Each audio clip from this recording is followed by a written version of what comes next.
Hello friends, good morning. जय हिंद, जय भारत। दोस्त, आज का जो टॉपिक है वो कल रिपब्लिक डे, जो कि हमारा पूरा देश हर्षोल्लास के साथ मनाएगा। आज उसी पे मैं आप लोग के लिए दोस्त एक स्पीच लिखा हूँ। अच्छा लगे तो ज़रूर लाइक करना मेरे प्यारे दोस्त, शेयर भी करना, क्योंकि ये मेरी दिल की बात है। ये कहीं से कॉपी और जीरोक्स नहीं किया गया है दोस्त। ये आप सब के मन की बात जो आजकल हम लोग सोच रहे हैं, हमारे देश में चल रहा है, हिंदुस्तान में हो रहा है, ऐसा यह स्पीच है। और मुझे उम्मीद है कि ऐसा स्पीच आपने कभी किसी बुक में ना देखा है ना कहीं सुना है। तो दोस्त शुरू करते हैं। इंग्लिश स्पीच है, फिर हिंदी में सुनेंगे बाद में, पहले इंग्लिश में सुन लेते हैं। Republic Day, okay. तो शुरू करते हैं दोस्त। A glorious day to all of you. ये हम लोग का अभिवादन हो गया, जो इंग्लिश में कहीं भी हम लोग अभिनंदन करते हैं किसी को सुबह सुबह, या कहीं स्टेज पर जाते हैं तो भीड़ में जो हम लोग के सामने लोग खड़े होते हैं उन सभी को हम लोग अभिनंदन करते हैं। इंग्लिश में तो कैसे करते हैं देख लीजिए। A glorious day to all of you, respected sir and respected principal, teachers, and guardians, and my dear friends. Today we are here to celebrate our 72nd Republic Day. यहाँ तक तो समझ में आ गया दोस्त कि मेरे जो भी आदरणीय प्राचार्य हैं, शिक्षक महोदय हैं, मेरे अभिभावकगण हैं, सबको मैं प्रणाम करता हूँ। और मेरे जो प्यारे दोस्त हैं जो यहाँ पे एकत्रित हुए हैं, उन सबको नमस्कार। आज हम लोग, आप देख सकते हैं दोस्त, मतलब भी समझ सकते हैं आप लोग, यहाँ पे लिखा है टुडे, यानी आज हम लोग यहाँ पे जमा हुए हैं या आज हम लोग यहाँ पे हैं। तो इसका कारण क्या है? To celebrate our 72nd Republic Day, यानी कि 72वां आज हम लोग गणतंत्र दिवस मना रहे हैं। ओके, फिर क्या है? As we know that our country got independence. जैसा कि हम लोग जानते हैं कि हमारा देश आज़ाद हुआ, जैसा कि हम सभी जानते हैं कि हमारा देश आज़ाद हुआ, यानी आज़ादी मिली आफ्टर ए लॉन्ग स्लेवरी, बहुत दिनों की गुलामी के बाद। और आज़ादी कब मिली? इन 1947, 1947 में। ओके, अब कह रहे माय डियर, आवर कंट्री, ध्यान सुनिएगा दोस्त, बहुत ही इंपॉर्टेंट है। Our country had not any constitution. उस समय जब हमारा देश आज़ाद हुआ 1947 में, तो हमारे देश के पास कोई संविधान नहीं थी, ना कोई रूल था, ना कोई रेगुलेशन था कि हम अपने देश को कैसे चलाएं। सारे लोग सोचने पर विफल थे, सब लोग का दिमाग काम नहीं करता, देश कैसे चले, परेशान थे, सब हैरान थे। बट अ ग्रेट मैन, उसी समय एक महान आत्मा ने कदम लिया। एक महान आत्मा हम लोग के बीच में आए थे, जिनका नाम था डॉक्टर भीमराव अंबेडकर। यहाँ ध्यान दें बाबू, डॉक्टर भीमराव अंबेडकर जी आए एंड टुक अबाउट 2.5 years। उन्होंने लगभग 2.5 साल ले लिया टू राइट अ कॉन्स्टिट्यूशन, यानी उन्हें 2.5 साल लगा अपने संविधान को लिखने में। एंड ही इज कॉल्ड, इसलिए उन्हें कहा जाता है the pilot of the constitution. हमारे संविधान के वो चालक है जिनका नाम है डॉक्टर भीमराव अंबेडकर। ओके, ये मिस हो गया, छोड़ दी इसको। वन ऑन 26 जनवरी 1950, 26 जनवरी 1950 को इट वॉज इम्पोज्ड, यानी हमारे संविधान को लागू किया गया इन आवर कंट्री। कब? हमारे देश में 26 जनवरी 1950 को संविधान लागू किया गया। एंड सिंस देन, तब से we are celebrating this day as republic day. तब से हम लोग इस दिन को रिपब्लिक डे के रूप में, यानी गणतंत्र दिवस के रूप में मनाते हैं। हम चाहें तो यहाँ पे वी सेलिब्रेट भी लिख सकते हैं दोस्त, आप चाहें तो वी आर सेलिब्रेटिंग ना लिखे वी सेलिब्रेट, या हम चाहें तो ये भी लिख सकते हैं कि वी हैव बीन सेलिब्रेटिंग। क्या लिख सकते हैं बाबू?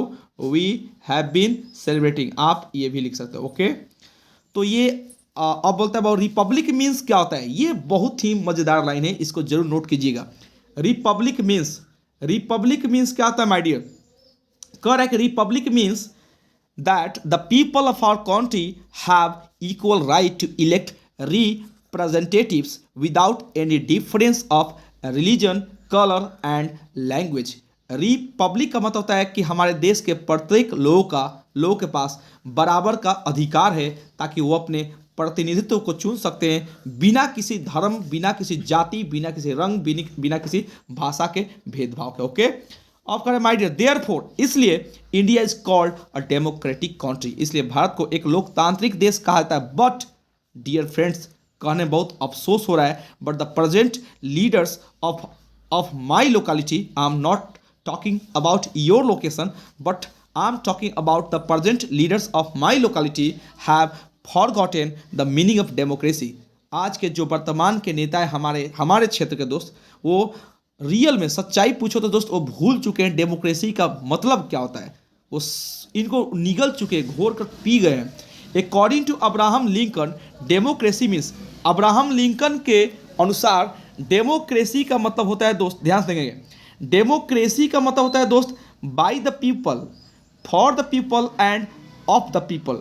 यानी कि अब्राहम लिंकन जो कि हमारे अमेरिका के राष्ट्रपति थे, उन्होंने डेमोक्रेसी का अर्थ समझाया था कि बाय द पीपल यानी लोगों के द्वारा, फॉर द पीपल लोगों के लिए, एंड ऑफ द पीपल लोगों का शासन करना ही डेमोक्रेसी कहलाता है। बट लेकिन टुडेज लीडर जो आज के नेता हैं दोस्त से, वो क्या कहते हैं, वो कहते हैं बाय द पीपल, वो बोलते हैं नॉट बी वाई, वो बोलते हैं B U Y, by the people, लोगों को खरीद लो, नॉट बाय, देखो लिखा है यहाँ पे, लोगों को खरीद दो भाई साहब, आप कितना पैसा लेंगे, आपके वोट की क्या कीमत है जल्दी बताइए।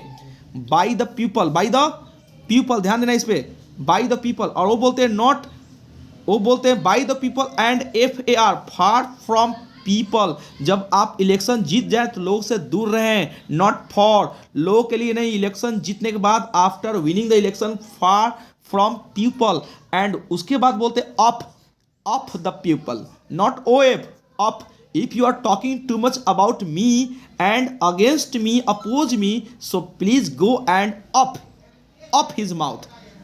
ये चल रहा है हमारे देश में आजकल, करप्शन एंड इतना बढ़ चुका है दोस्त, किसी के बारे में कुछ बोलने पर भी शर्म आ रहा है। भाई साहब, मैं इसमें सारे लीडर्स की बात नहीं कर रहा हूँ, मैं किसी पार्टिकुलर नेता की बात नहीं कर, बट कुछ ऐसे हैं दोस्त, in the course of 72 years, इन 72 साल की अवधि में our country has seen many ups and downs, हमारा देश बहुत सारे उतार चढ़ाव को देखा है। And we got in development, हम लोगों ने विकास भी किया है, along with corruption and unemployment. विकास तो किया है, साथ साथ में भ्रष्टाचार भी देखे हम लोग यार। भ्रष्टाचार इतना चरम सीमा पे उठ चुका है दोस्त कि वी हैव टू कंट्रोल, हमें इसे कंट्रोल करना होगा, वरना यह देश विकासशील ही रहेगा, विकसित नहीं बनेगा दोस्त। अनएम्प्लॉयमेंट तो अपने अंतिम चरण पे है दोस्त, इसका कारण क्या है, हम सबको इस पे ध्यान देना पड़ेगा। लास्ट में कह रहा है बाबू, ये मेरा अंतिम इच्छा है, सो इसलिए वी शुड यूनाइट टुगेदर, हमें एकजुट इकट्ठा होना चाहिए, टू मेक दिस कंट्री, इस देश को मजबूत बनाने में, एंड डेवलप्ड और विकसित करने में, एंड प्रॉस्परस और इसको सौभाग्यशाली बनाने में, without distinction of caste, colour and creed, बिना कोई जाति के भेदभाव, बिना रंग के भेदभाव, और बिना किसी रूप के दोस्त, बिना किसी आकार का, बिना किसी आप होता है ना क्रीड बोलते हैं, मतलब कि जिसको लोग जाति भेदभाव बोलता है, इन सब के बिना हमें एकजुट होकर अपने देश के प्रति योजना बनानी चाहिए कि कैसे हमारा देश तरक्की करेगा। अगर दोस्त यह वीडियो अच्छा लगे तो जय हिंद मैं बोल रहा हूँ, सबके पास शेयर करो, सबके पास इतना फैला दो ग्रुप में कि कल स्पीच लोग दे कहीं भी, किसी भी कॉलेज में, स्कूल पे, किसी मंच में, तो सिर्फ यही स्पीच गूंजना चाहिए। Okay, so thank you very much and that's all.